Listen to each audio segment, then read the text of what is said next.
Greetings everyone. Today is Friday the 13th of February 2026. Let's recap on the highlights for the IFP.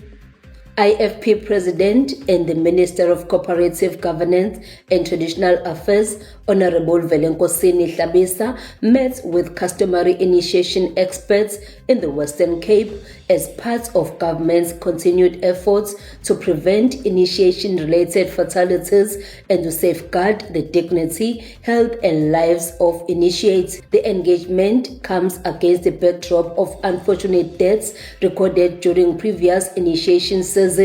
During the meeting, Bulawayo announced that a broader all-inclusive customary initiation stakeholder dialogue will be convened on the 16th of February 2026 at the Beachwood Hotel and OR Tambo Conference Center in Gauteng. The Inkatha Freedom Party in KwaZulu-Natal has decisively retained Ward 13 in the by-election held on 11 February 2026 in the Umzumbe local municipality.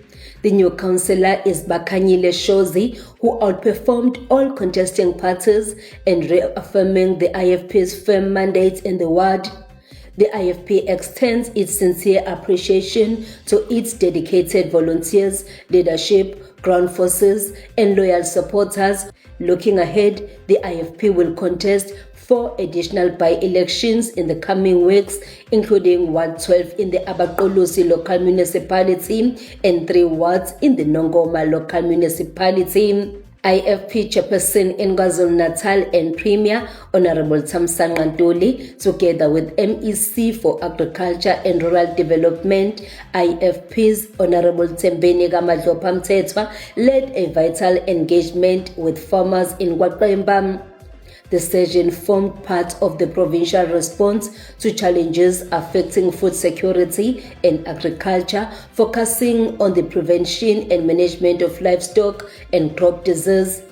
KwaZulu-Natal Cocta MEC IFP's Honorable Reverend Thulasizwe Buthelezi continues to drive the provision of water tanks across KwaZulu-Natal, ensuring that municipalities are supported in meeting the needs of their communities. This intervention will help ensure safer, more reliable access to water for households while supporting dignity, health and daily livelihoods.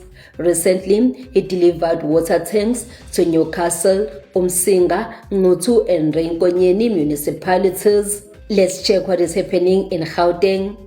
IFP Youth Brigade Secretary General and the City of Johannesburg MMC for Human Settlements, Councillor Mlungisi Black Rock Mabaso, together with the City of Johannesburg officials and Gauteng Department of Human Settlements, engaged with the Slovo Park community to provide updates and receive feedback on the ongoing development projects in the area. The visit reaffirmed government's commitment to accelerating service delivery, improving living conditions, and ensuring transparent communication with residents as developments progress. Until next time, Sethembe sisebenzela wena.